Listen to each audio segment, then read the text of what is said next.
Hey, how's everybody doing today? Yes, we are here, and I know that we are a little bit behind schedule.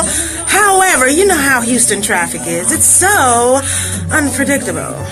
Even when I leave way ahead of time, especially since I'm bad with direction. Thank you, sir. Especially since I come here every week for the past almost 4 years. But still, your girl gets lost every now and again, and I'm all right with admitting that. Say a prayer. Anyway, how y'all doing? And you know we gotta say, I don't own the rights to this music. You know, I get so tired of saying that, but they say we supposed to say that, y'all.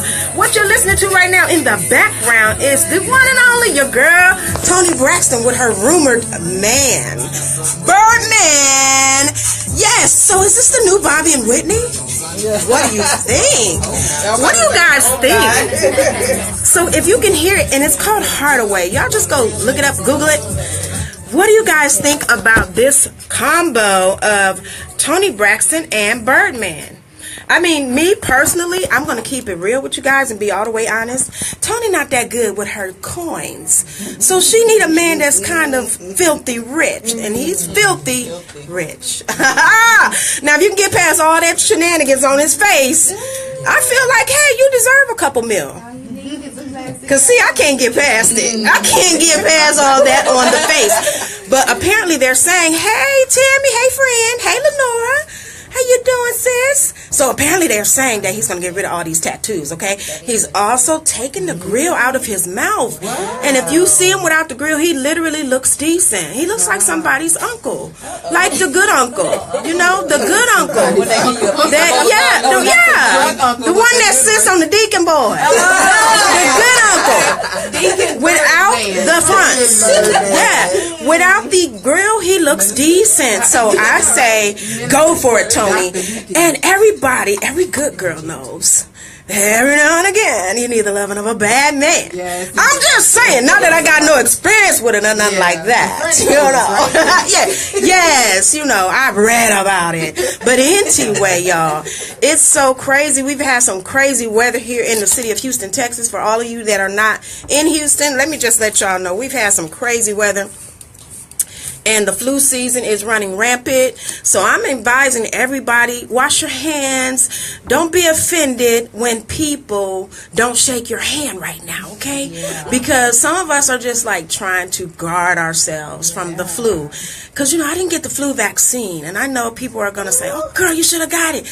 But, you know, me, I'm like, they said there's so many different strains that it may not benefit you. So I'm going to go on a wing and a prayer. You know, I'm going to go on the side of least resistance, and that is I'm not getting shot. Wow. So, okay, I got a friend in Detroit that's removing his tats free, only for the poor. He can pay. Well, that's a beautiful thing. People are removing tats for free.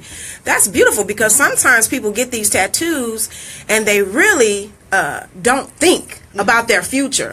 Because have you ever seen a church mother with, you know, lit on the side of her arm? No. If you do, you'll be like, Mother Georgia, what you doing? You was lit? You have a whole different point of view of her, or the church mother. Like that lady in the church the other week. The testimony lady. We're not going to go there. Hey, Kenneth Two Saint. Hey, Lisa Middleton.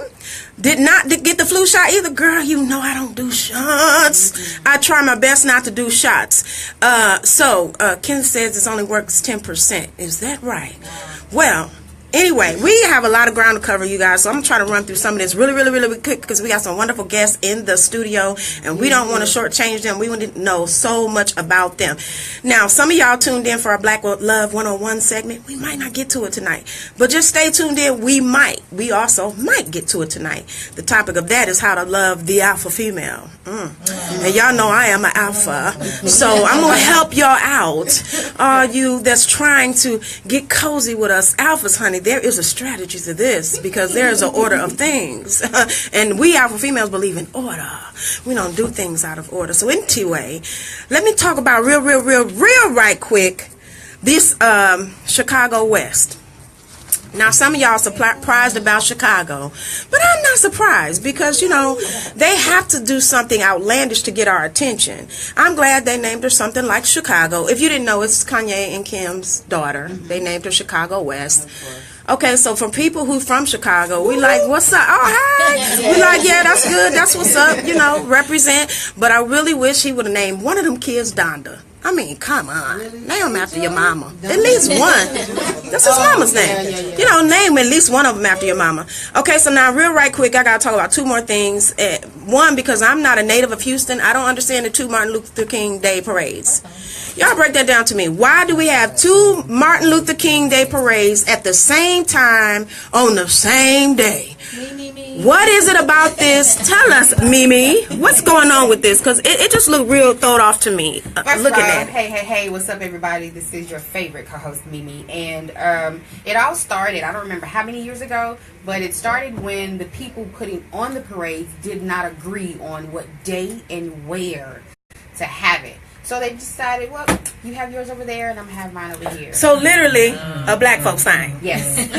Yes. Can't get along. You know, I will say an N-word thing. You know, and I'm trying. God is working on. Yeah, that's how it started. See, and it was a big thing. It was all over the news, and they were like, y'all, like out of all the things to have a dispute about, you want to be mad about, you know, because this person wanted to start it over here, or, you know, who wanted to be in charge and that sort of thing, and then it's us.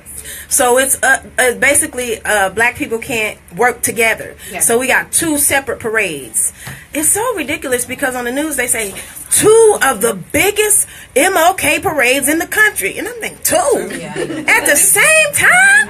Can't y'all have one in the morning and one afternoon so we can support both of them? Yeah. I mean, that's kind of ridiculous. 2 at the same time in 2 different locations, 2 groups of people, 2 grand marshals. What is going on? Did they all come to one spot?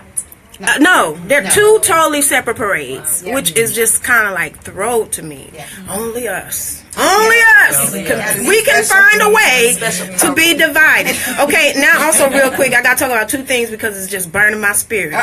First of all, I don't know if you guys have seen this humanoid robotic sex doll that's going around social media that's got all the women in an uproar because it looks so real. Now, I'm just going to talk to you ladies, and I'm going to keep it real with y'all because y'all know that's what I do. Why y'all mad? First of all, half the men that y'all want can't afford her because that sex doll is upwards of $6,000. Wow. Half the men y'all after can't afford $6. So why y'all worried about it? Secondly, let the sex doll weed out the losers. So if some man want a sex doll instead of you, go to the doll. That's weeding out more losers for us. Yeah. Great. Yeah. Because to me, if you worried about a man having sex with an inanimate object, that's not the man for you. Yeah. That's all I'm saying. Yeah. I mean, so I think women are seeing this as competition because the doll's body is perfect. There's no doubt about that. But baby, she's not a living, breathing, talking woman. Yeah. Now, some men would say that's the whole point. I hear you. But at the same time, I feel like women should not be threatened by an object because, you know, that's to me, ladies, y'all don't get me wrong, but I need to stop what you're saying. For me, ladies, I feel like this means we have a lack of identity because when you don't know who you are, you're threatened by other women, you're threatened by family members, you're threatened by a doll. See, because I know who I am and I know what I bring to the table. I ain't threatened by nobody because when a person sees my value, baby, if they think they're going to upgrade, good luck. Good luck to the Lou. Yeah, more power to you, baby. Bye. Because there's a line. You just don't know. I'm just saying. So ladies, do not be threatened by this sex doll. Y'all calm down. Half the men can't afford it, okay? The ones y'all after, they can't afford this thing. And don't y'all be giving up y'all tax return money to these dudes. And they're going to go and buy them a sex doll with your tax return.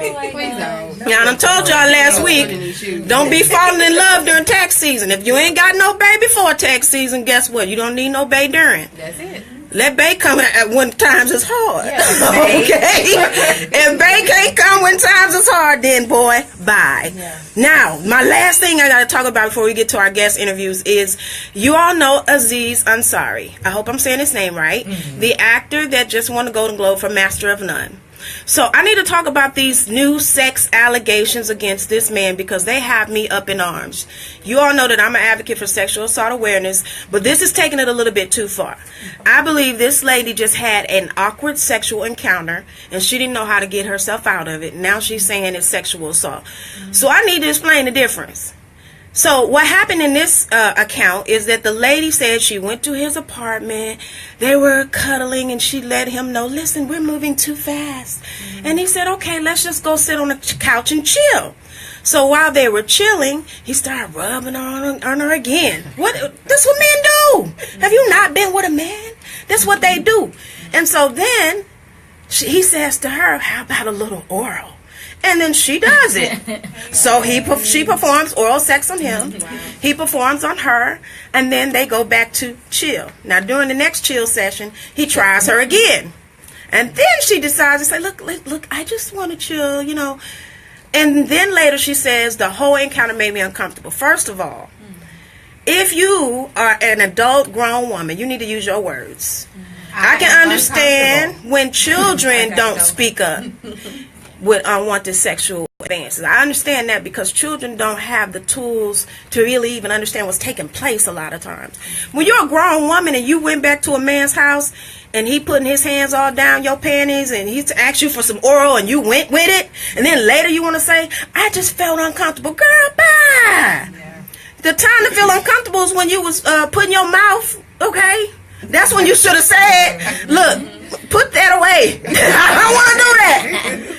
What happened to us just standing up for ourselves and saying, look, no. Yeah, see, okay. I'm going to say this. Some of y'all, and I don't know the ethnicity of this female, but I have a tendency to believe that she is not African American.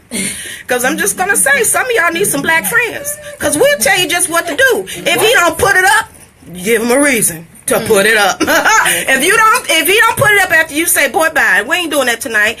If you thought you took me to dinner was going to get you some head, boy, bye. I'm not doing it. I don't want to do it. We're going to watch TV or I'm out. Yeah. Okay, see you when I see you.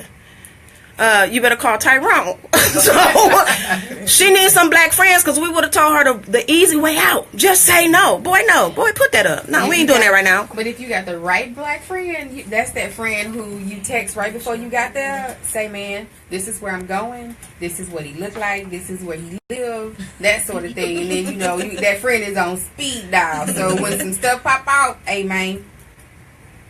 But see, I need some help. But the stuff didn't really pop off. All the man did was they was cuddling, kissing. He feeling on her. She kissing him back. He said, okay, how about a little oral sex? And she, okay. But she obliged. You don't say okay. If you don't want to do it, you say, boy, if you don't put that thing up, that's what I would say. Yeah, boy, I can say what you doing? I've been in that predicament. What you doing? Like, hey, man, I don't want that. And he pursued. So I was like, you know what? You can have these. Because it's either you going to have these or I'm going to... See, I've been in that situation too. I've been in that situation several times. I've been in a situation where I thought I wanted it, but when it didn't shake out to be what I thought, I'm like, you know what? Never mind. Don't even waste my time, boo. I'm sorry. There's been a misunderstanding. I need to reevaluate the terms of our association.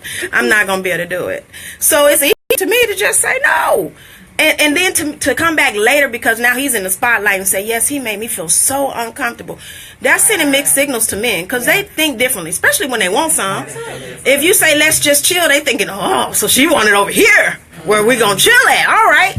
But they don't know you saying no until you say no. Yeah. I don't know why women don't understand it. You got to be explicit with these dudes. You got to say, look, no. What's happening? Zip up your pants. Pull up your drawers. It ain't happening, bro. Get it together. I ain't doing it. Now, look, I'm going to leave if you keep acting creepy. That's it. You have to be explicit. And I feel sorry for this man because this could really ruin his career. Yeah, absolutely. And he up here thinking I had a great time. Right. You know, she's like... Especially since he gave it back to her. So it was a do unto others. I think what happened... Okay. Is when he did it to her, and she was like, she thought it was. Really? She was like, really? Yeah, you really like wasting my time. It's a tie because of, okay, so anyway. I just think it's unfortunate because now people are coming out, and I don't think that's sexual assault. No. If you oblige the person, now I've heard, because I've talked to kids. I'm gonna need you to stop, sir, with the comment. I've talked to children who have been victims of sexual assault. I myself am a survivor of child abuse and sexual assault. I know that when you're a child, it's a little different because they manipulate you into thinking that you want to do it, or they manipulate you into thinking if you don't do it, something's going to happen to you or your family. It's a little different when you're a child. But when you're a grown woman, adult, and empowered, as a lot of women want to say, they're empowered, then why are you going to put your mouth down there if you don't want to do it? I'm telling you, I don't even care if you're my husband. If I don't want to do it, boy, you better go. I don't know what you do. You got your hand. I don't know what to tell you. I ain't feeling it right now. Move around. Yes, move around. I don't know what to tell you. That's why I'm saying she needs some black friends, because this is an easy out for us. Yeah. We done ate already anyway. You done took me to dinner, boy. No. I'm going to call me a Carol, and I'm leaving. So whatever. I don't know why she felt like it was hard to do, but whatever. I want you guys to tell me your thoughts on this. I really feel like this whole Me Too situation and this Time's Up movement is going a little too far if this direction we going in. Because ladies, if you giving it up, if you obliging these requests, and then later gonna say, well, he just made me feel so uncomfortable, I feel like I didn't have a choice. Okay, now you're on the other side of the movement, because we always have a choice. Because we own our own bodies. We don't have to do nothing we don't want to do. Even for y'all church folks to say your body belongs to your husband, I don't have to disagree with you. The devil is a lie. I'm going to tell you, my body belongs to me.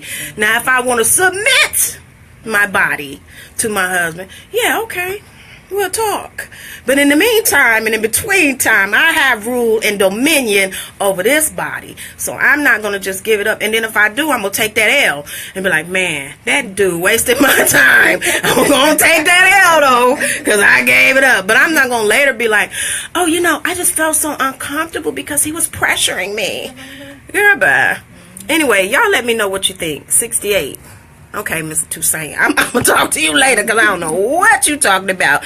But anyway, we're going to switch gears right now because we have some wonderful guests in the studio tonight. You guys, it's all about health and fitness. We have some personal trainers. We have a physician in the room. And let me just let y'all see this black girl magic, because it is all...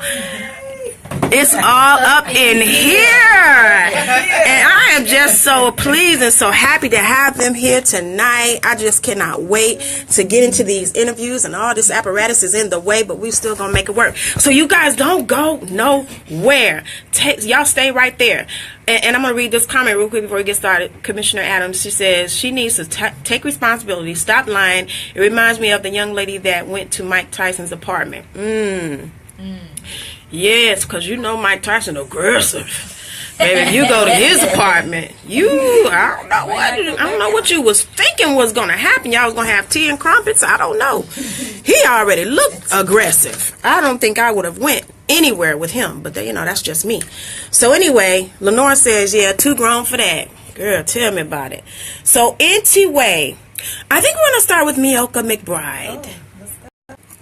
Oh, Mr. Terry Young, I would love to read your comment. However, sir, a little explicit.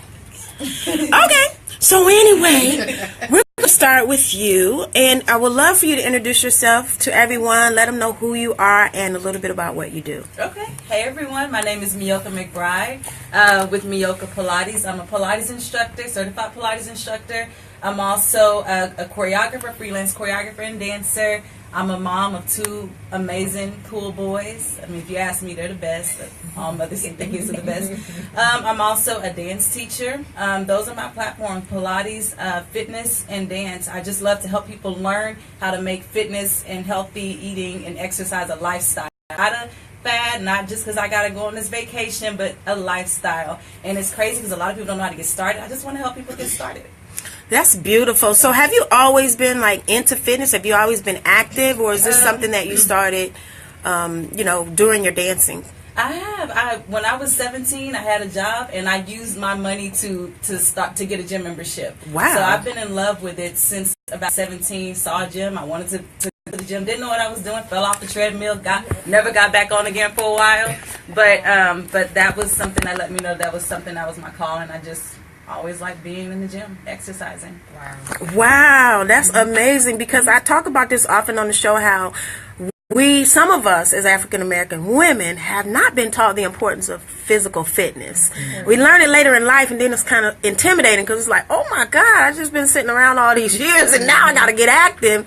And so what would you say to somebody who's in that position? It's like, how do I start? Where do I start? What's too much and what's too little? That's exactly where I was when I had my first son. I had to lose weight. I was still in school. I was a dance major. I needed to get the weight off. And I never had to worry about it. So I've been in that position. People see me now, they're like, oh, she don't need no help. She ain't got weight. But y'all don't know. Y'all ain't ever going to see those pictures from when I had my first son. I don't even know where they are. They're probably gone. You know, y'all ain't going to see them. But I had to do that. And so literally, my son is 13, so about 13 years ago, I found Slim Fast, and then on a little Slim Fast box, it had like little things that you could eat, and I was like following that Slim Fast diet, drinking those little Slim Fast. Did they still have Slim Fast? They did. Yes. Drinking those Slim Fast. I'm not telling y'all to drink Slim Fast. I'm just saying that's where I started. But what I'm saying is, if you're really ready, you're gonna go seek the information that you need. It's everywhere. You can Google it. You can reach out to people on Facebook, social media, Instagram. You can hook on to someone, get a personal trainer if you can afford it. If not, go on YouTube, find a video. You can go to MeokaPilates.com. I offer online sessions. There's always something that you can do. You just have to want to do it. When you want to do it, I promise you're going to figure out how to get the information you need. If you don't have the information you need, it's just because you're not ready yet. You don't want it yet. So if you want it, you'll go find it. It's there. It's right at your fingertips today. Definitely nowadays you can find just about anything you want, any type of information. So you have Meoka Pilates. So what is the difference between any other Pilates program that we would enroll in your Pilates program? It just, the Pilates certification is Peak Pilates. It's a traditional classical form of Pilates, but all of it is good for you as long as your body feels safe and you're listening to your body. It's going to work your core muscles. It's going to help your flexibility, range of motion. It's going to help tone up your muscles, firm up your muscles, help with your posture. A lot of people don't pay attention to that. And so it's nothing really different. It's just making sure you're consistent with the practice, because that's when you're really, really going to see the results from it. So consistency is the key. Give us some tips. Like you said, we need to make being fit a lifestyle, not just like a trend or something we do when we need to fit into something. Right. Give us some tips on developing the habits that make it a lifestyle. Got you. The biggest thing that I can tell you, or just what I tell people, is make sure it's realistic. A lot of times we get excited, especially like this time of year, because we really want to jump into our goals. I'm gonna work out every day. I'm only gonna eat crackers and carrot sticks. You know, I ain't eating smoothies. No but that is not realistic, especially for people who have a full-time job. If you have kids, if you're an entrepreneur, if you have other things that you do, you're gonna set yourself up for failure if you don't create things that are realistic. So maybe instead of 7 times a week working out, then maybe you're going to really realistically do 4 times a week. Instead of saying I ain't going to eat no fast food until spring break, I'll allow myself to eat fast food maybe once or twice, if you can handle it. Some people have to cut it off cold turkey. But the biggest thing I can tell people is make realistic goals. Don't overdo it. Whatever you set your goal, make it realistic and then stick to it. And I think that's how you can be most successful. Don't set yourself up for failure by doing making all these unrealistic. Especially if you've never done it before. Especially if you're not sure if your mindset is there yet. Be realistic. Right. Be realistic and then be consistent with that goal. If you say 2 times a week, you better not miss not one workout that 2 times that week. Yeah. So does body type play a role in the type of activities people should do? I think so. If your goal is to get the weight off, you do want to focus on first your eating habits, how much you're eating and what you're eating, and then you want to focus on cardio, but then you also have to do the resistance or weight training. But definitely it starts with what you're eating. I've trained an overweight client with Pilates, but we just didn't do Pilates. We have to do cardio. You have to change up the eating. You do have to do some resistance training. So if there's someone trying to lose a significant amount of weight, start with what you're eating, how much you're eating, and then go with, cardio. And a lot of people don't even really know what cardio is. It's something that's keeping your heart rate up for a certain amount of time. So something like a treadmill, jogging, riding a bike, cycling, jump rope, and swimming, stuff like that. Stairs, 20 minutes or more. I mean, if you're really trying to attack or you're aggressive, then you obviously want to do more than 20 minutes at any given time. But you got to keep that heart rate up. That heart rate has to be like this for at least 20 to 60 minutes, you know? So, I mean, it just depends on your body. For someone who's just trying to gain muscle mass, then maybe. For me, you know, my goal is not so much to lose weight, but just to maintain. So I'm going to keep practicing Pilates. I do more resistance training versus weight training because I still dance. So doing squats with a lot of weight is just not for me. So you do want to find something that's appropriate for your body. But it all starts with what you're eating, cardio, and then you find out what kind of regimen works for you after that.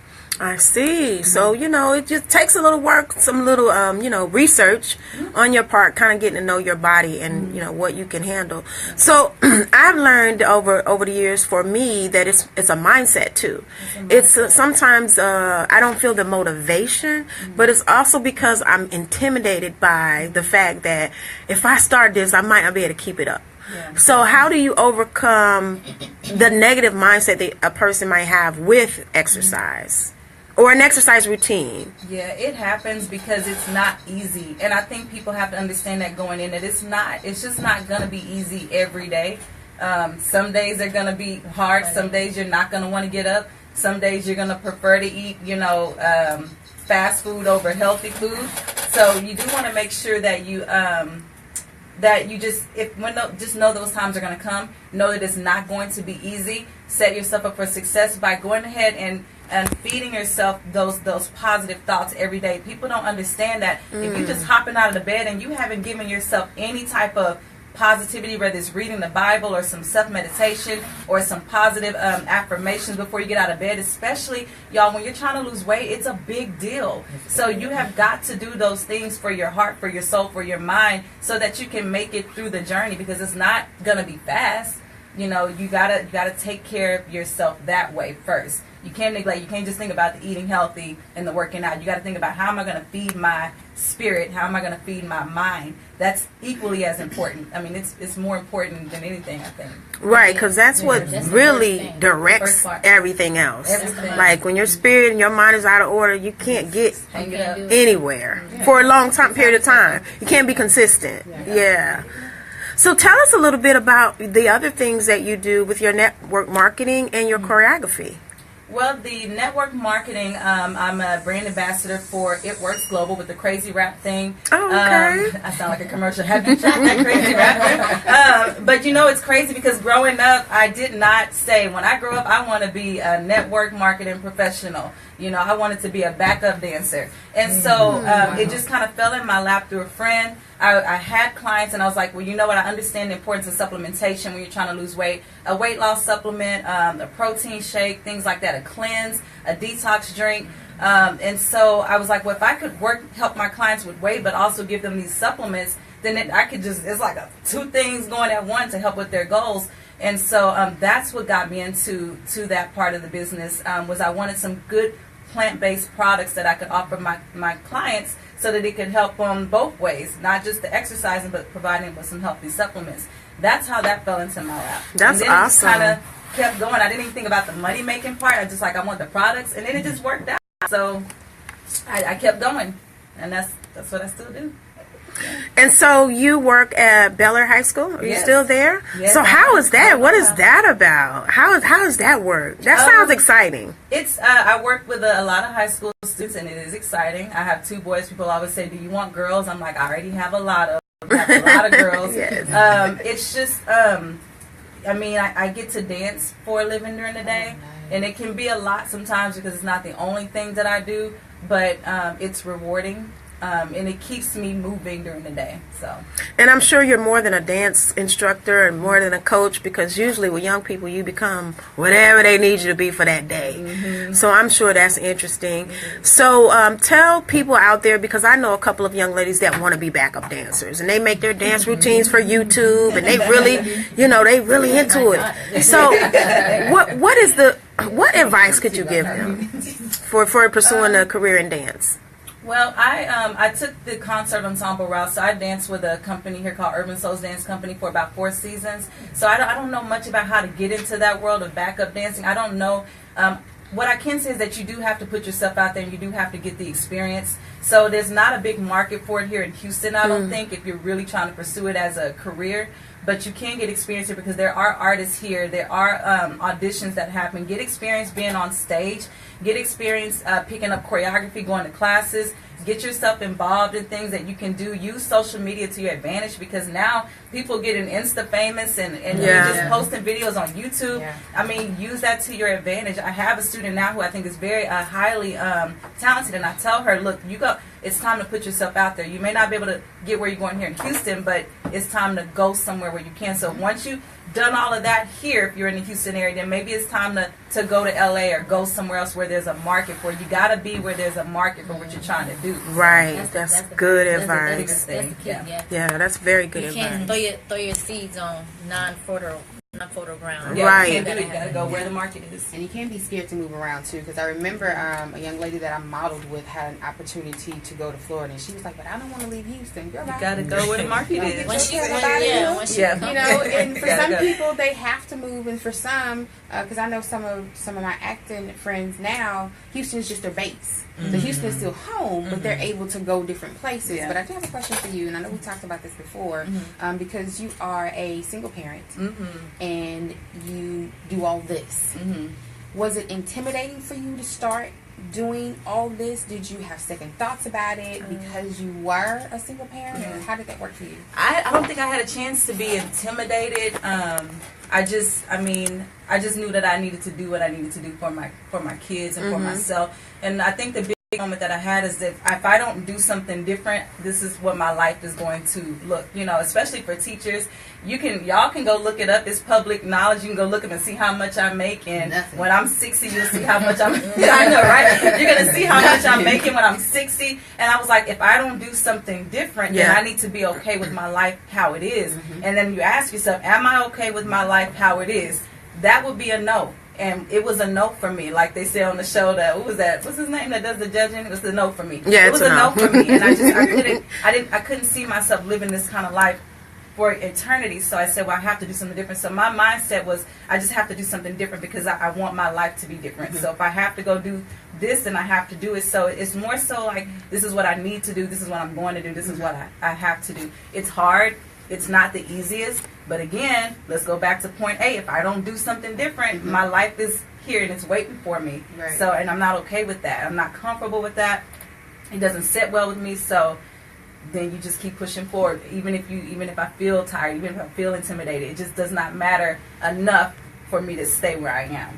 So. Right. That's really good. I think people have to do more of that. Asking yourself the question, why do I feel unmotivated? Why do I feel unhappy? And sometimes that's the answer, because I'm not happy. I don't like the way my life is going. Right. So that's really good that you had the insight to ask yourself that. That's the only way to find out the answer.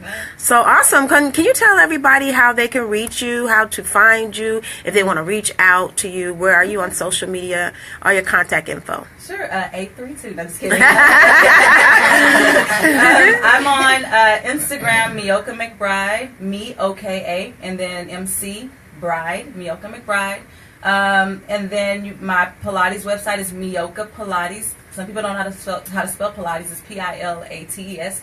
MeokaPilates.com. I have a heels class that I'm teaching. It's a heels class for women 21 and above. It's to help promote sexiness and empowerment. I have a Valentine's Day edition coming up.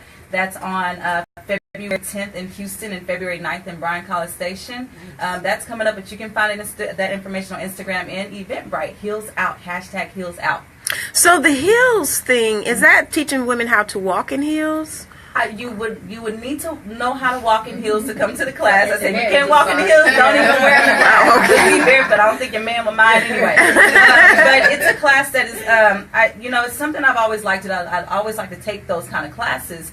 And for my 34th birthday, I was like, well, instead of hiring somebody, I did go spend a lot of money to get a dance major. Why don't I just teach this class myself? Because y'all don't know. Let me tell y'all something. Don't tell nobody. Whenever my kids are gone, I love to just dance. That's how I express myself in heels. Let me tell you, ain't nobody seen these dances. And so I was like, why don't I just share what I love to do? And that's what we're supposed to do. We use our gifts to prosper. So let me share what I can do. But it's more so in a way of helping women to be able to find that sexiness again, feel empowered. empowered leaving. I don't want to do a lot of choreography to where they feel like I didn't came out of this class, I can't pick up none of them moves. Let me tell you, you're going to pick up a hip roll and a dip. Yes. And baby, that's enough. Hip roll and a dip. And you're going to leave feeling empowered. Yes. That's what I want. I want women. I had a good friend that tells me, you know, she said, I feel pretty, but I don't feel sexy. And sometimes we wear so many hats that we don't even feel sexy anymore. And I just need women to feel sexy because that's powerful. It is important. Don't throw your legs around everywhere, but being sexy is powerful. Yes. Feeling empowered is powerful, and that's what I want for people in that heels class. I love that because women have to return to being comfortable in your sexy. Right. You have to be comfortable. It's It's part of who we are. I mean, we were created. I mean, all this glory, we were created to be sexy. You know, I took a dance class last year, when I posted on Facebook looking for choreographer, everybody was like, "What you finna do?" All in my inbox, like, "Wait a minute, what you getting ready to do?" I said, something is missing. I just need to feel that movement because I'm like you. I will get by myself and think I'm Beyonce, baby. I'm like doing it all, honey, doing that bounce and everything. But it just wasn't. It wasn't there for me. So I got the choreographer, and he just showed me so much of awareness with my body. Like I wasn't aware how stiff I was until I was in that class, and I was like, "Oh my God, just relax your hips." And I was like, "But I thought my hips was relaxed, but they weren't. They weren't." And then I started relaxing my hips. I said, "Okay, you know, started something now." Yes. So I want to encourage everybody, please go to that class. I'm telling you, the heels class. I'm glad you are doing that. Ladies, go. I'm telling you, it's going to do something for you. You're going to feel so good.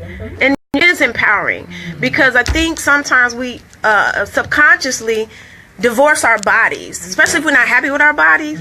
We divorce our bodies, and then when you got to fall back in love and embrace your body in order to change it. So dance is a great gateway, I think, to that, because you got to embrace your body to be able to dance. So ladies, I'm telling you, reach out to her, get into this class. It's gonna do you a world of good. And if you married, you know you got to go. You know you got to go. Because if you don't, your man gonna get that dog. And the dog gonna be that dog. He can pose that dog any kind of way he wanna pose it. Come on, ladies, let's go to this class. Well, thank you so much for being here. I hope that you can stay and continue to be part of the discussion. So we're going to move right along with our next guest, Dr. Teriya Richmond. I hope I'm saying your name right. That was perfect. Oh, yeah. So I was so happy that we were having a physician on the show because I've had physician friends in the past, but they divorced me because I called them with, "Girl, I'm feeling an ache in my left." She'd be like, "You know what? Don't call me no more." I just be wanting my own little diagnoses, you know. So I was just so excited that you were here. Now, I'm not going to bombard you with questions about my own physical health, but I'm just excited to meet you because I think doctors, people in the medical field are so fascinating to me because it's such a work. I mean, it's the work itself is fascinating. You learn so much about the body and how it works and how to heal it and what to do and how to maintain it that we don't know. So I'm so excited. I just don't even know where to start. But I'm going to start to say, hey, Chicago girl, you know, I love meeting people from Chicago. That's what's up. So what brought you to Houston? Because people ask me the same thing. I'm just going to ask you. Okay, so what brought me to Houston was actually training. Once I finished medical school at the University of Illinois, as you all may or may not know, we go through, high school, college, medical school, and then you have to train in whatever your specialty is for at least 3 years. And so my specialty is family medicine, family and community medicine. So what drew me here was Baylor. So I came here for my residency at Baylor, and what I liked about Baylor was two things. So I'm very community oriented. I'm very much about outreach. I'm very much about teaching our people about health and taking care of themselves. But you know, when you hear Baylor, you know that person got a good education. And at the same time, I got to train in the county system of Houston. You know, in Chicago we have two county systems, so I wanted to marry both the academic part of it as well as the community part of the health industry. And so that's why we moved to Houston, and that was almost 10 years ago. And we haven't, we look back. We do go home pretty often, but Houston is home for us. All right, so Houston is home. Okay. So I want to talk to you about your practice that you opened. You opened your own clinic, right? Last year. Yes. So how is that? I mean, that sounds so exciting. Oh my goodness, it's exciting. It's tiring. it's real work. Okay, but what I wanted to do was to be able to again get back to the community, and so I spent part of my career after residency at UT and then at Baylor, and then one day I just decided, like, you know, these coins. Yes. You really look at how much of the coins Baylor and UT get, yes, and how much I get in my pocket. Yes. Yeah, and nothing against academic medicine. I had a wonderful time, but it was just time for me to like kind of just spread my wings and become an entrepreneur. And so, you know, like I said, it's a lot of work. I'm at a radio station on Friday night, you know, so people can hear about me. I have children at home. I have 2 boys as well. My boys are not teenagers. I have an 8-year-old and a 3-year-old, but I have babies at home. But you know, balancing it all. But it's really exciting, and it feels good to have someone that say, "Hey, Dr. Richmond, I have this bump on my arm," and I say, "Okay, call the clinic and make an appointment." Oh, I love it! Yes, I love it. So that in itself is so empowering, because before I'd be like, "Well, let me see, let me think about it." Well, now I have the resources for you to be able to, you know, call and make an appointment. You know, that is so awesome. Yeah. To me, that is so awesome. And the reason why I'm so excited to meet you is because I don't often see doctors that look like me. Yeah. So when you see a doctor that look like you, you're like, oh, this is exciting. Yeah. Yes, because for one, they make a lot of assumptions about us. Yeah. You know, when you're talking to a doctor, especially if you overweight, they automatically assume, okay, you need to stop eating things with so much salt. You need, and it's like I don't eat salt in my food, so you're talking to the wrong one. I don't have that issue, but it's like an assumption, because you think, I know y'all black folks like their soul food. No, yes. Well, you know what? The great part about Houston, and one of the reasons why I love being here, is because even though you don't see us that much, we are out here. We are family medicine. We're OB-GYN. There's another doctor in the office who actually owns the whole building. It's Dr. Coleman, and she's OB-GYN, and she's an African-American female. Yay. So we are here. There's gastroenterologists, cardiologists, surgeons. So we are certainly in the building. We are here. And I'll shout out to, if you go onto Mary Susan Moore Medical Society, that is .com. That is basically a huge, is a huge conglomerate of African American females, physicians in the Houston area. In the Houston area, that is amazing. Mary Susan Moore Medical Society. That is so amazing. Mary Susan Moore was the first black female physician in Texas. Wow, I love it, because now this is what I think. I think we should give more exposure to people like this, instead of, you know, I ain't nothing against Cardi B and all these other people, but I'm just saying, this is what our girls need to see. This is what our young men need to see. They need to be looking for somebody like Mary Susan Moore. You know what I'm saying? To be that, instead of, you know, I want to see your midriff. You don't want to see my midriff. Well, you can see my midriff, but I'm gonna tell you everything about the midriff and what's underneath the midriff, the bones that make up this area. I'm gonna educate you at the same time. Yeah, I'm gonna educate you. I mean, even if when you can relate, because if someone asks about your midriff or your waistline, trust me, we're gonna go back to the medical facts. So if you're an adult female and your waistline is greater than 35 inches, you are at risk for all of those things: diabetes, high blood pressure, high cholesterol, heart disease. And so when we start talking about a slim waistline, it does make a difference, but it's not about the slim waistline and the big booty so you can be on Instagram. It's about your health. Your health. So I'll definitely, and my patients will tell you, we're going to bring it back full circle and back to the middle. They already know. They already know. Yes. With a smile and with love. It's all in love. We gonna get it together. So with that being said, I think one of the things that I do like to express to my patients and to the community in general is that go to the doctor, go to a trusted physician. And I have patients who are thin, but they have high cholesterol, they have diabetes. So your body frame does not totally frame, everything that you may or may not have going on, and you won't know because you can't draw your own blood and interpret the labs. Right. That's why we went to school so long and learn these things. And again, a lot of it is about, like Meoka said, it's about lifestyle. So, I have my patients come in. Come on, Dr. Richmond. I know you got that pill. You go help me lose weight. Oh, Lord. Yes. No, I'm not. No. We're going to talk about it. So, it is funny because I'm like, okay, so what did you have for breakfast this morning? Yes, see what had happened. Right.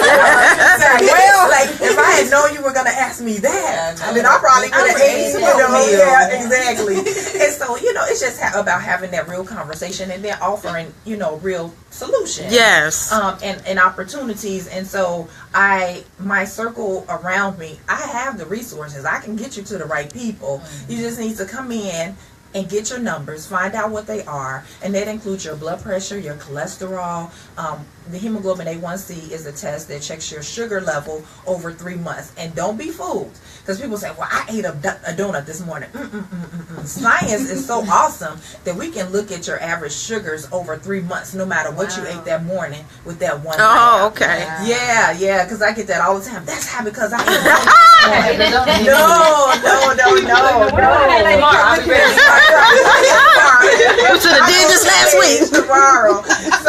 So those at the very basics, let's see the doctor and get our numbers. And then there's so much else that goes into that, because I heard somebody say they didn't get the flu shot. I hear everybody saying this about the injections and all that stuff, and I don't want to go into detail about that, but you certainly should talk to your doctor about it. What is the logic? What is not the logic? Oh yeah, I heard that it only covers 10% of the viruses, but at the same time, there's other information that you need to know, and we can't always go on hearsay, right? Because that's why doctors went to school for so long. But let's talk about this though, because this is an issue for the Black community, whether we like it or not. We don't trust. We are very distrusting people. Yeah. We don't want to hear nothing the doctor got to say, and then for some whatever reason, we have been buried in shame.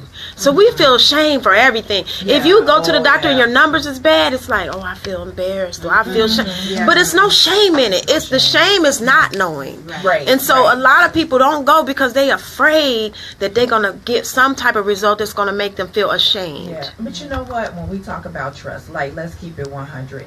Tuskegee Airmen, yes, is some thoughts about HIV and AIDS. Yeah. So certainly I can understand why we have that pushback, and so that's why we need to seek out our own. Yes, definitely. Yeah. If not your own, seek out someone that you trust. And especially with my patients who are like 50 and over, like, they don't think they have a choice. Well, that's my doctor, that's who they gave me, so that's who I'm going to. She's so mean to me, I can't stand her, but I'm gonna just keep going because that's my doctor.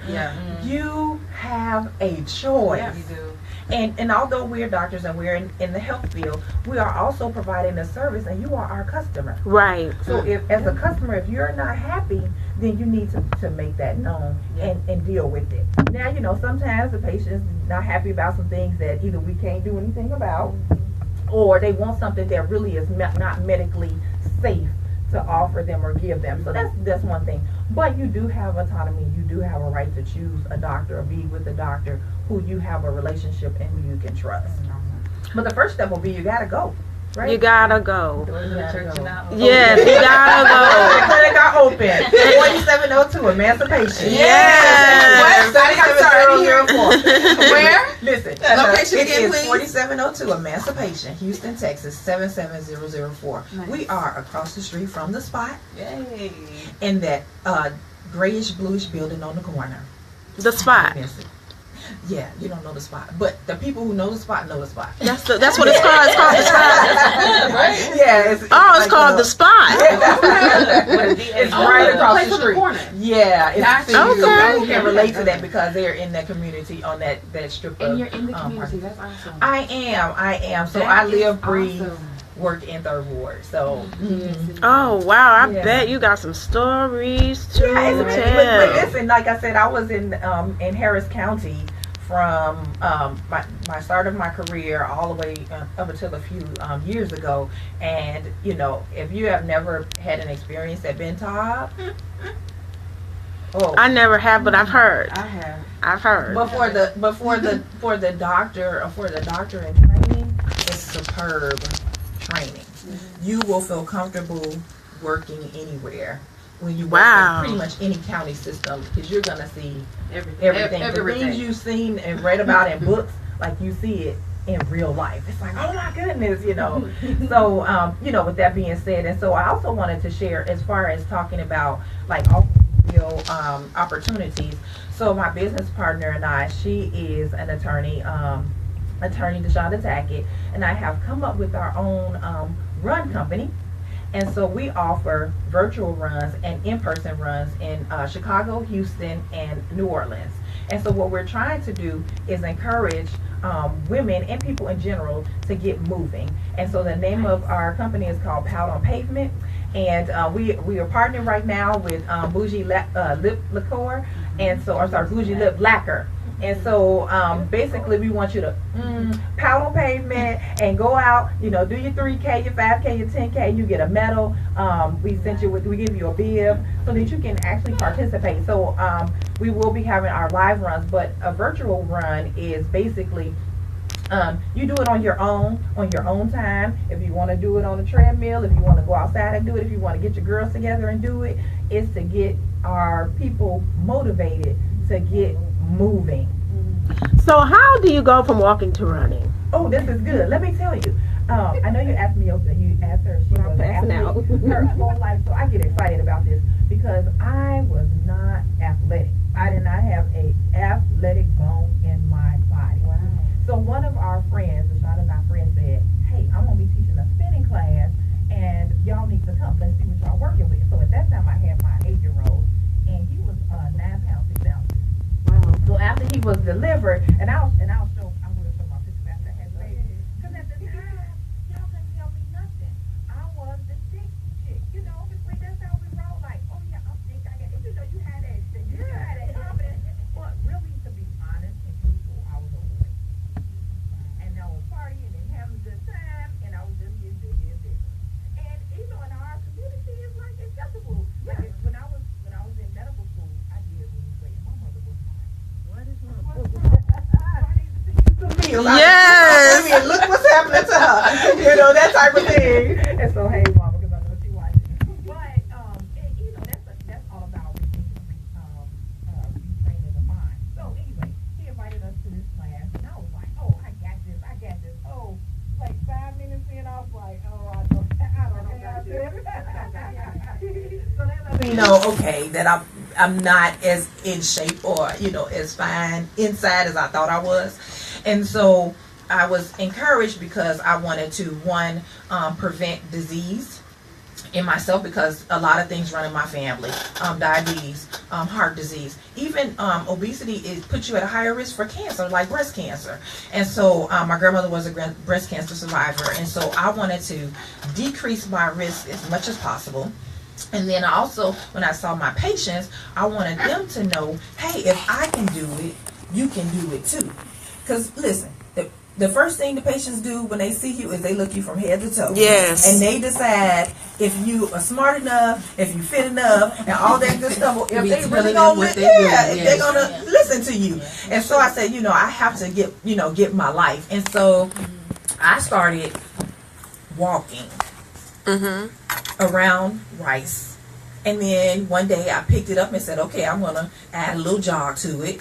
And then next thing you know, I ran a 5K, which is basically about 3.1 miles around that. And so, and I didn't run track. The most I did was like a little cheerleading diddly in college, and that wasn't anything. And so certainly start slow. They even have programs where you can download on your phone called Couch to 5K. I like it. It trains you how to build up to a 5K. So, and some people initially, especially if you have weight to lose, it may be hard to run. It can be hard on your joints. But over time, as you build up, walking, you build up to a jog, you build up to a walk, sometimes what we call it, and run. And so in the Houston area, we do have, I'm a run coordinator for the Black Girls Run. And it's a huge community in Houston. It's a lot of us, all different ages, all different sizes, and we just get it done. We meet up, and we're gonna. If you are, the theme is no girl left behind. I love that. So if you come out, that's with awesome. Because I know I get ladies like, oh girl, I know you run. Yes, so that's fast, awesome. and I can't keep up. Oh no, if you coming out with me that day, we're not gonna leave you behind. That's awesome. If I have to stop and do squats and wait for you to go, that's what we'll do. Yeah. Or if we just if I need to walk with you so I can motivate you, then that's what we'll do. And so again, for that, going back to the company, it's www.poundonpavement.com. We have our Instagram giveaway right now where you can get a free registration for our Mardi Gras virtual run, and you can also get a lippy, which would come in colors gold, purple, and green. So we're making it fun, and we're just trying to get people motivated. And with that being said, I just did my first full marathon. Oh wow, that's awesome! I went from walking to a full marathon. That's amazing. So you can do it. And again, like Meoka was saying, in the morning you gotta put your mind to it. And I know you're gonna be going, because this is my trainer, Sunni. So I know you're gonna be going to her. But sometimes, honestly, I'll be texting her like, "Listen, I don't know if I don't know. Like, I just want to lay here." And she'll be like, "You can do it. You're a powerful woman." Oh, I love it. It makes a huge difference. Because sometimes when you can't do it for yourself, you need an accountability partner. Yes. To kind of help you and and motivate you. Say, "Girl, come on, you can do this." So if you agree to do your 2 times a week, you have somebody that say, "Okay, you only did 1 week, girl. It is Saturday. When are you gonna get number 2 in?" That helps too. So having an accountability partner to say, "Hey, girl, we're gonna meet at 5 and go walk and just do what we can." That helps. And sometimes finding accountability part of me going outside your circle. Because sometimes everybody in your circle lazy. Ain't nobody motivated. Yes. Girl, why? Yes, I tell them all the time. I had this white friend, and she always, as soon as she go home, she's running. I'm like, "Where you running to? Why you always running?" Then it dawned on me, oh, she's actually physically fit. But I was like, why? What you running every day for? Why? You gotta run every day? Go sit down somewhere. There's some power to working out, because in your brain, once you start to work out, it releases chemicals, the same kind of chemicals that you get when you eat or drink or do drugs. There's a feel good hormone. And so I tell people all the time that exercise, especially running, is my medicine, right? Because we as women, we do a lot. We go through, a lot of us, and I hate to go off into a whole nother subject, but a lot of us do suffer with depression and stress and anxiety. And exercise truly does help with that. Not just the physical part of it, but also the chemical part of it. It does. And another thing that I learned about it, even when I only do the treadmill, it makes me feel good because I'm taking something for myself. This is the one thing I could do that's only for me. Because, we do stuff for everybody else. So I'm going to take out 30 minutes today and just see about me. And I feel like if you continue to build on that, that's where I'm lacking though. I gotta build on that. Come on now. I just get that 30 minutes in and I'll be like, I'm good. Hallelujah. I done did it. I like to listen to that music that you can't listen to when you got your kids in the car. So for that 30 minutes, I listen to whatever I want to listen to. I have a whole concert on that bike. Yes. Well, tell us how we can find you on social media, because I know there's a lot of people that want to reach out to you, especially about the clinic and the run. Okay, absolutely. So you can follow me on Instagram under Dr. Mocha Millennium Woman. I know that's a mouthful, but that concept comes from just being an everyday woman trying to get it done and getting it done. And then also I'm on Facebook under my name is Teriya Richmond MD. And then also for Pout on Pavement, it's www.poutonpavement.com. And if you need an appointment, feel free to call the clinic. The number is 713-453-6962. I do it all. Everything from your annual examination, all the way to from depression, anxiety, all the way to weight management and dietary advice and guidance. And I'll leave with a story because I could go on and on about this. So I had a patient who was referred to me from an OB-GYN for prediabetes. And so prediabetes basically means that you're not diabetic. But if you keep going the way you're going, you're going to become diabetic. So let's nip this in the bud now. So the patient comes in and she's like motivated because, first thing people hear when they hear diabetes, they hear insulin needles. Yes. They're like, I don't want to do, I don't want to do any of that. So absolutely, it can be done. But you certainly have to have your mind right and you have to stay disciplined. She's like, okay, so you want me to do this, and this. All right, I'll be back. I said, okay, we'll follow up in 3 months. And 3 months, walking, changing her diet. She was real big on eating rice. Changing her diet, and she was drinking sodas. Cut the rice out, cut the sodas out, walking every day. She came back. That food was 40 pounds lighter. Wow. Her lab work was back to normal. She had to cut her hair, dyed it. The doctor that referred her was like, she said hi to her, but I don't think she remembers me. I said, no, she doesn't recognize you. Right. You are 40 pounds lighter with this hair. I said, your husband is like, yes. And she said, yes, he is like, yes. And I am like, yes, because that's what we want to do. Listen, I don't get I tell people all the time, I don't get any incentive to write you pills. Yeah. But if you're not going to do right and get your life right, then we're going to have to write those prescriptions because I want you to live. Right. But then with all that being said, now I got to check your liver every 3 months. I got to check your kidneys every 3 months. I got to follow up with you and make sure you're not having side effects. When a lot of that could be prevented. Yeah. Could be prevented. That's awesome. So, and before we go on to Sunny, if I'm not mistaken, don't you have a book coming out? Oh, yes. Okay, yes. Tell us a little bit about that and then we'll go to Sunny. Okay, awesome. So, As the Wind Blows, my mentor, Dr. Shanika, she is, we went to the same high school. Shout out to Whitney Young High School. That's where First Lady Obama went to. Not at the same time, but yeah, she was so just to always plug Whitney Young. Yeah, absolutely. So with that being said, Dr. Shanika invited myself and 5 other women to join her in writing about something that we've overcome in our lives and something that other women can relate to. So I can't give y'all all of because I want y'all to buy it. Of course, we gotta buy the book. But mine is about Oh, I love that. gone wrong, gone right, and my ability to figure out how to have freedom from bondage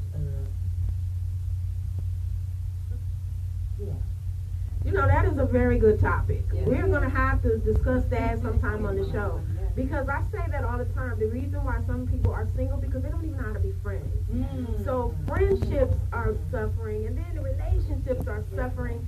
And that's a big deal. You say bondage of a sister friend? Man, that's huge. I cannot wait till that book comes out. Right? So that actually is on As the Wind Blows, and soon we will have it on Amazon.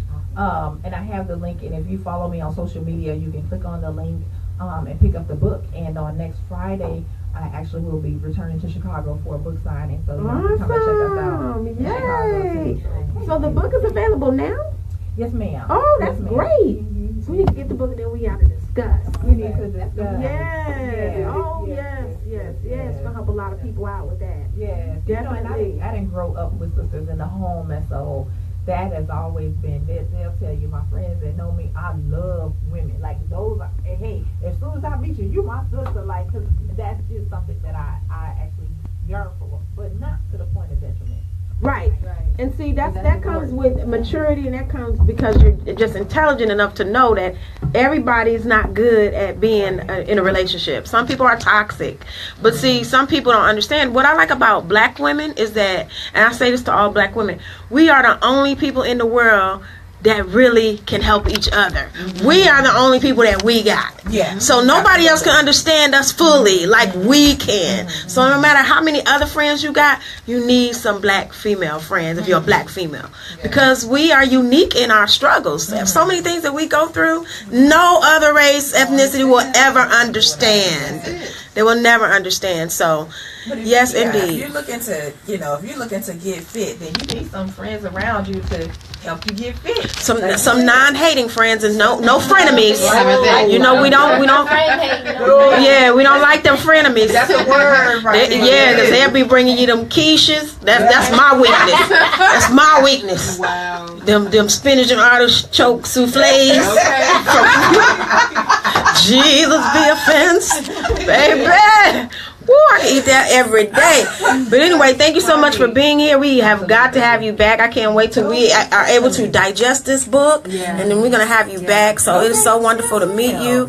And then we're going to move over to Miss Sunni. I'm so excited to meet you also. Because when I got your bio and your photo, I was like, wait a minute, Lord have mercy. I didn't know which photo I wanted to use. I said, I might just do 2 flyers for her. I mean, she is just amazing. So tell us about you and everything about who you are and what you do. Okay. I'm every woman. Yes. But, I first came here from, I'm from San Antonio originally. And I've been here a little over 5 years. I'm a trainer now. I used to be a teacher, and I taught for 10 years, and now I'm a trainer. I am a competitor, and now I train others. I completely left teaching for entrepreneurship. Nice.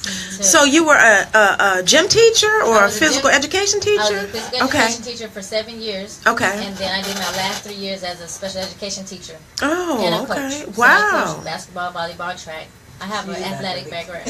Yeah, because I was thinking, if you went from a history teacher to this, I'm really going to need your program. Okay, so you was a gym teacher. Okay, okay. Yes. So that's great. So tell us a little bit about like how you got started and what made you say, look, I'm just going to do my own thing. Okay. Because teaching is, as much as we talk about teaching, it's stable. That's one thing about it, it's stable. But it's safe. Yes. Right.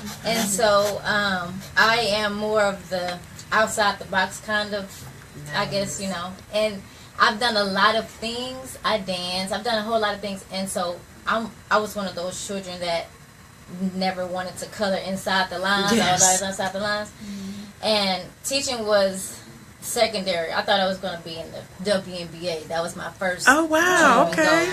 But I did pageantry and all that kind of stuff. And I danced. I did ballerina, as a child. But me teaching, it's not always cropped up what it is, and so students don't learn like how they put out the curriculum. They don't learn like that. And so I work for HISD. It was one of those where I felt like I was contributing to the disservice. Oh wow, I see that. What they were feeding the children, I can understand and how they were treating them. And so I went into special education because we all should have probably an IEP. We all learn differently. That's the truth. None of us learn the same. That is the truth. So if they set it up to the way children learn, they will learn everything it is that they need to know. That is so true. And I have a special needs child, and my other children always say, why can't our classroom work like his classroom? Why can't we have the stuff he has? And I'm like, I don't know. I mean, it's just not set up that way. Right. So tell me, how did you get into competitive bodybuilding? So in 2010, I started in San Antonio. So that was my first show. I was going through a divorce, and so at that time I needed to place my negative energy, and I didn't know where I was at and what I was doing, and so that was a positive thing for me at the time, and it was inspirational. We all need that as women. The whole sexy thing, we need to bring that back to us and claim that as ours. That was in 2010. 2012, I moved here, and I still, I taught, and then I felt that hunger of those seeds that were planted, and I began training myself. And then I ended up meeting a young lady that was on a team ODF, shout out, woo woo woo. And so I started to compete, and then I got hungry. So in 8 weeks, I was ready for another show. So I got top 5. And then the show that I did in San Antonio, the Lackland Classic, they didn't know who I was. I didn't know what I was doing. So I wanted to go back to that show for redemption, and the redemption was just great. I made top 5. I was nationally qualified. Wow. And so then on, the following year, 2015, I went ahead and got my certification to be a trainer. I was like, you never know what may happen with education, with this and that. So I have a few licenses and certifications. We have to depend on our with our and God-given talents to produce what we need. Yeah. And not always have to leave the house. And so with that being said, how administration is with schools, sometimes you get a stump in the road, and it was one of those that I needed to make a decision. Either I was gonna fly, or I was gonna stay in this same box and contributing to something that wasn't feeling good to my spirit any longer. Right. And so I felt like I left education for the human body, which is the truth, because what you put in it, you get out of it, whatever it is. If you put in, when you're waking up in the morning, you need to make sure that you're feeding your mind the way you intend it to be later on. Right. It needs to be able to carry you. And so that was one of my things that was very important.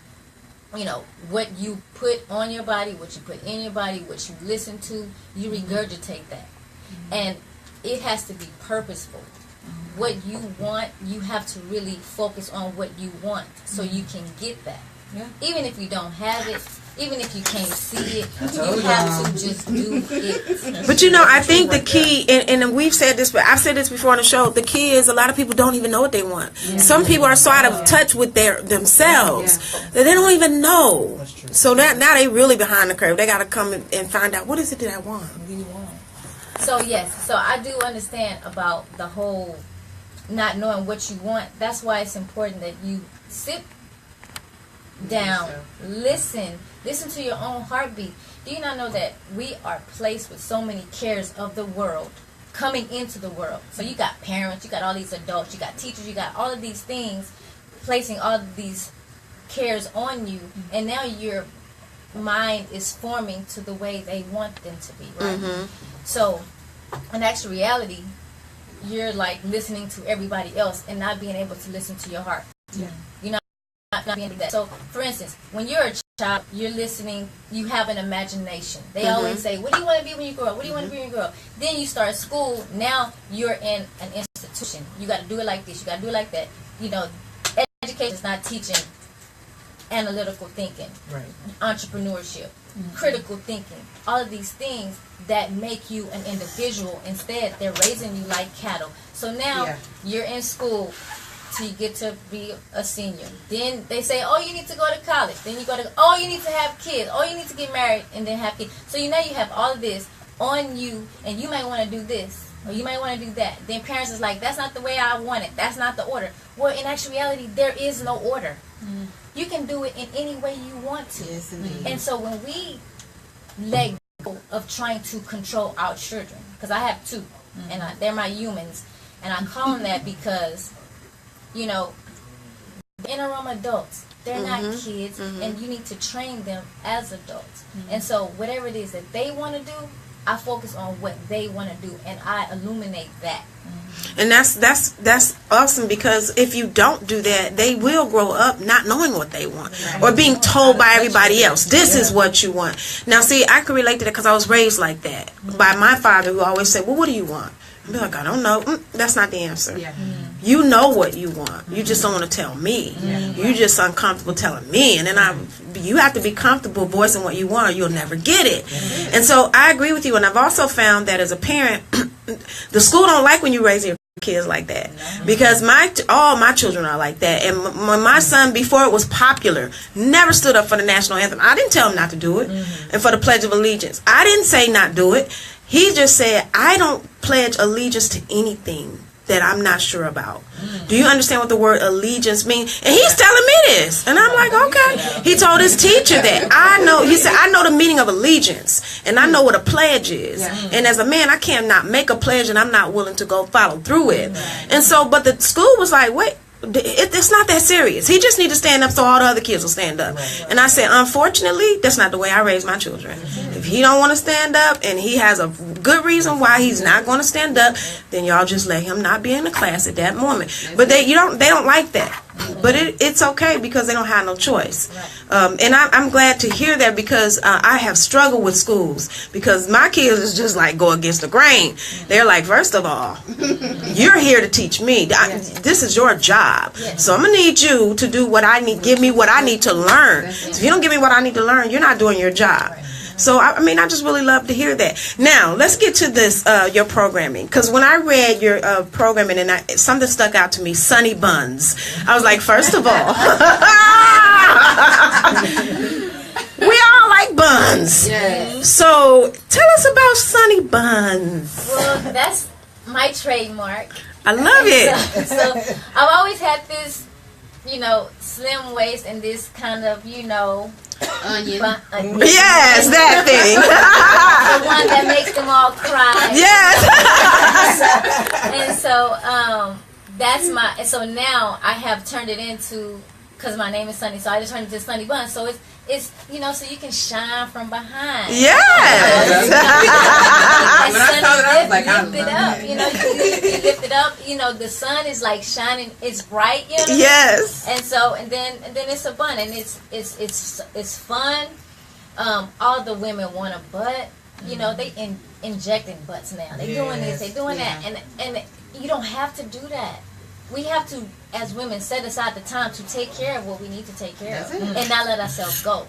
And no shortcuts. I think that's what people, because we have become so impatient. I mean, we want everything right now. Microwave. Yeah, we want it right now or yesterday. Yeah.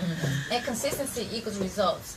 So, I do this 100 days of cardio. And so the reason why I did this 100 days of cardio was because I needed to get rid of my butt. Because I'm a competitor. And I'm a bikini pro.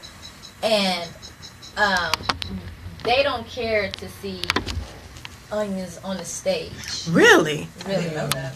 I didn't know that either. So they want it to be nice, firm, tight, no jiggle, So I'm competing against other nationalities. Right. And so it's one of those, like, if you're going to compete with them, then you got to kind of be shaped like them. Wow. And so in the process of me competing for shows, I'll do this 100 days of cardio. So I get on social media live. Hey, we doing 100 days of cardio. Consistency equals Hype results. at 5 a.m. and so as you doing this and doing your cardio or doing any type of exercise or working on your bun or building it or losing your waist, consistency equals results. So if you're doing 30 minutes today, 15 minutes tomorrow, it doesn't matter. And I did the 100 days of cardio for your health. Give me 30 to 60 minutes of your heart rate pumping. Get that heart pumping. Because guess what? When that heart is pumping, you got dreams going on. You got endorphins popping. You got these good feelings going on. I talk to God. Things just happen when you're running. I'm pretty sure when she did her marathon, a whole lot of things was happening during that time. You overcome. You're able to process things. That's true. And you minister to yourself. There's so many of us that don't minister to ourselves or encourage our own selves. We have to always look at it from the outward, and we don't have to do that. We can see it and we can get it within, right here. And so in the 100 days of cardio, I also give them an important message. What are you doing? You should wake up right now. Live your life. Whatever that is. Whatever you want, you have to be consistent in it. If it's dreams, if it's a relationship, if it's a relationship with your parents, if you want to have a relationship better with your children, you have to be consistent. And put in the work. And put in the work. I think that's what people are afraid to do, work. People are just, They want the easy way. Everybody looking for the easy way. And what's crazy is it's not really even that easy, because I I've known people who have had the gastric bypass, those types of surgeries, and guess what, y'all? At the end of it, they still have to watch what they eat. So why spend all that money? Why go through all of that, the eating, if you're going to do that anyway? Why not do it from the beginning? And a lot of them still see themselves as the pre-surgery person. Yeah, a lot of them so still are. Because guess crazy. what? After you do all that, you have all that excess skin. But even now their you have to go and have another surgery to get that off. Yeah. And then, of course, the mental. So, yeah, it's a total package type thing. And Sunni, I'm going to touch on one thing, a couple things actually you said. When you were talking about the cardio, because after my divorce, that's what got me back on track. Okay. Because I realized that I'd given so much in my marriage. I lost myself. And I remember thinking and dreaming that I was going to be that bitter one, and I didn't want to be. So I was like, what can I do to offset this? And that's what came to me. I don't know, many people may remember Legally Blonde 2, where Reese Witherspoon was the lawyer, student, whatever, and she was talking about the lady that was supposedly killed her husband, who was a trainer. She was like, no, she couldn't have done it because she's a trainer. She trains for 8 hours, and training creates endorphins. And I was like, that's right. So maybe I need to work out because I need some endorphins right now. And that was my corner of time. That was my peace, even though my trainer was beating my tail. It was my corner of time, my peace, for God to speak to me and say, okay, look, I know you feel like you down right now, but I got you. This is where I want you, because you down now, you can look up. So I definitely need that, and I would encourage people to do that when you think you're at your lowest. Go out. Work out. Any form of that, because I didn't even want your cardio to be in a box. As you shouldn't have it in a box. You can do stairs one day. You can get on a treadmill. You can do the elliptical. You can take a class. You can do a spin class. You can do a Zumba class. You can do Pilates. You can. You can make it your own. You can take a walk in the neighborhood. Then take some friends with you. Run the hills. I did every possible thing. You can do a quick hit. The goal is to get that heart rate pumping, because that's the part that's important. Yeah, I was going to ask that. High intensity training. That's when you're doing something real quick. You're exercising. You're doing like minute drills, and so being able to exert a lot of energy in a short amount of time. And and I'm a trainer at Fat Body, and FAT stands for people having all of that. All right, people having all of that. Yes. Everyone is welcome there, and we do more than just train. The majority of our clients are weight loss clients. I also train competitors. We got one coming up, and so. Mimi, y'all know Mimi Irvin. She's my bikini. She's my pro, and so what was instilled in me through my trainer, and was for me to repeat that. And so when I left teaching, I was in a dark place, very dark. Remember that? And I was going through some things that I just didn't know. I didn't know which way I was going to go. But in that dark space, and don't let me get to crying. But in that dark space, I listened to my inner being. I listened to, and I know that you made that comment, like people don't even know where to go, and it's because they're doing too much talking, and they're not doing enough listening and being still. I was placed in a situation from the district for me to be still, and the Lord places us in certain areas so we can listen to Him. Yes, Lord. And so when we women have divorces or things are not happening in sisterhood, it's a message. It's something that is supposed to take you somewhere. That is a tool that you're supposed to receive in that time space to live it out.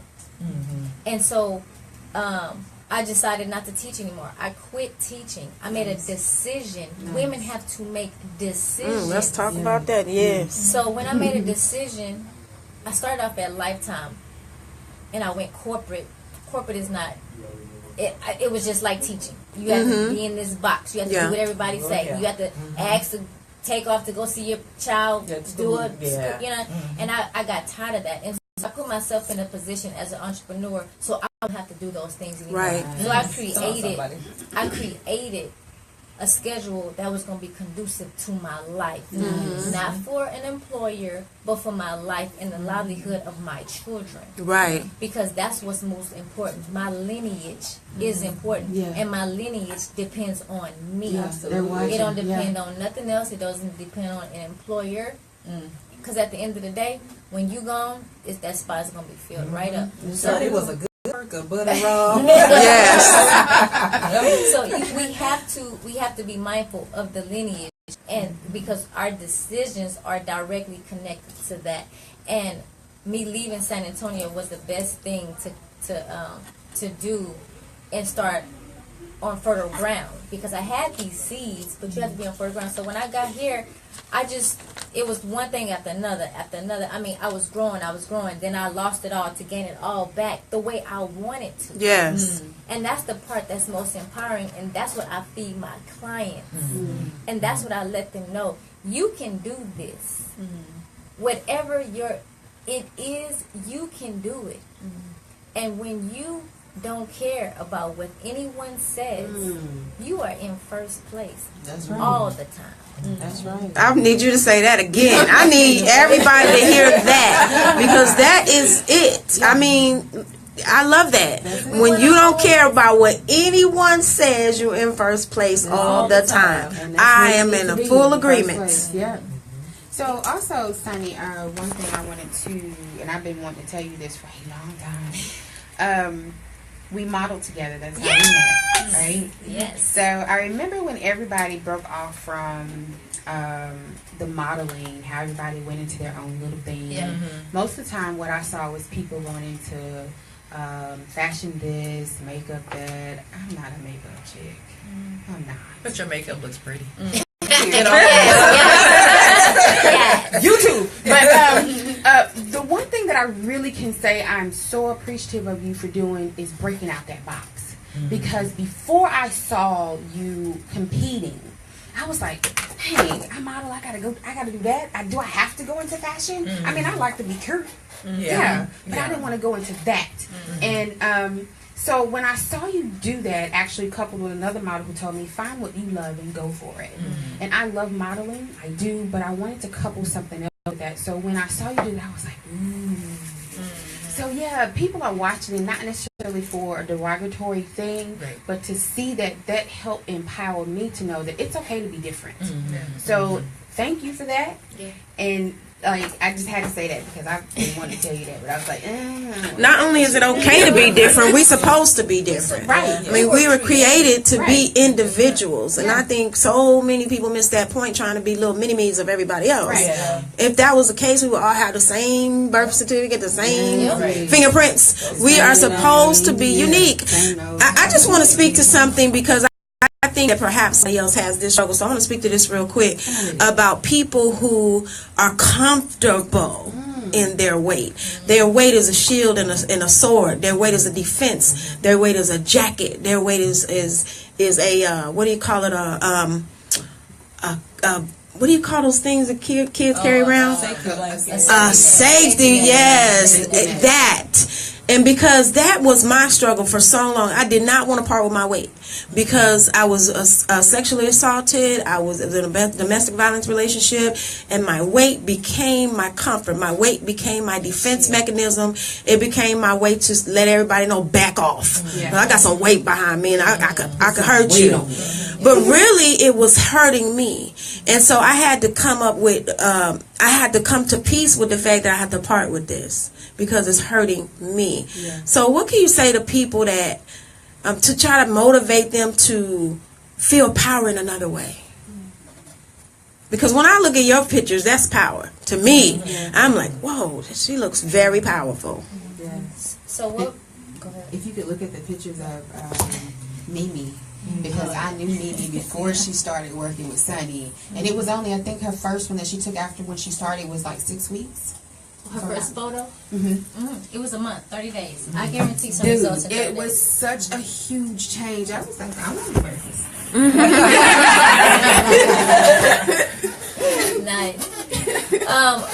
We're individuals, and did y'all hear the Oprah speech? Yes. Yes. Okay. Oh, yes. So I'm gonna piggyback off of her.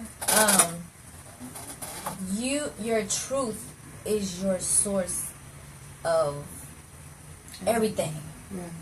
Money, all the things that you need, love. That's your life, because in your truth, that's your individuality. Your truth can save the next person. When you keep and hold all that in, you're not allowing yourself to be free. Right. And being an individual is like repaying who you are to the universe, to God. Mm-hmm. And when you do that, He blesses you in over and abundance. Right. And so that has been my my space, and and what I say to individuals. So Yeah. So Sunny is like, deal with it. Like, what you got going on? You need to deal with it. Like, Yes. you need. Let's talk about it. Like, some trainers don't want to hear it. They're like, oh well, you here to pump this iron 5 times and go. But her philosophy, I told her, I'm like, man, you like a life coach or something. Like, I'm learning stuff about myself that I didn't even know, just being in here, just exercising and just kind of processing things and things that you didn't even know were in there start to come out. Even if it's a struggle that you don't recognize, it'll come out. It'll definitely surface itself. I'll give you an example. So I get like stressed if I don't make it on time or my schedule changes. Well, I'm a practicing physician. I had a husband. I got 2 babies. Life is going to be up and down. It's not going to be perfect. It's not going to always fall into place. And I'm like, message her like, hey, Jazz is my 3-year-old. Jazz has just wasted all the cereal all over the floor, child. My appointment was at 4. No stress. But she I'm gonna stress. Like, I will get all that source, and then I'll just sit down and be like, I ain't even gonna go. No stress. I'll see you at 5, 6. And so realizing, and then for me it's like, why am I stressing? Like, so it helps you to start realizing, working out, taking care of yourself, also reveals some of the things that you have to deal with so that you can take care of yourself. It pulls it out. The harder the workout, the more it pulls It out. Absolutely. Well, we are running out of time, but I want to thank you all so much. Can you give us your social media and how we can contact you? Yes. At Sunny Fitness on Instagram, Sunny Rochelle Ewing on Facebook, and I work at Fat Body Sports Training, which is in Stafford, Texas, 445 Murphy Road, Stafford, 77477. And come, whatever it is you need, I have that. I do have a show that I'm promoting, 2 shows. So IPL is March the 17th. So all of you bikini girls, all of you angel wings, all of you bodybuilders and fitness aspirations, anything that you want to do on the stage, even transformation. If you went from one way to another way, if you have a medical condition now that you don't have anymore, all of these things are inspiration. So you have to make sure that you put all of these things out, which is to help others. That's what we're here for, to help others. And I have a GBO show also May the 5th. So stay tuned and follow me. All right, and thank you so much for hanging in there with us, y'all. You know that's our time, and we will definitely be back next week right here on 90.3 GMT Radio. I'm so sorry that we gotta go, but y'all know we will see y'all next week. That's our time. If you want to leave some comments, you want to get in touch with our guests, go to our discussion page, Lisa Denae Live Discussion Group, and you can also catch us on the Lisa Denae Live page. That's our time. We'll see y'all next week. Peace.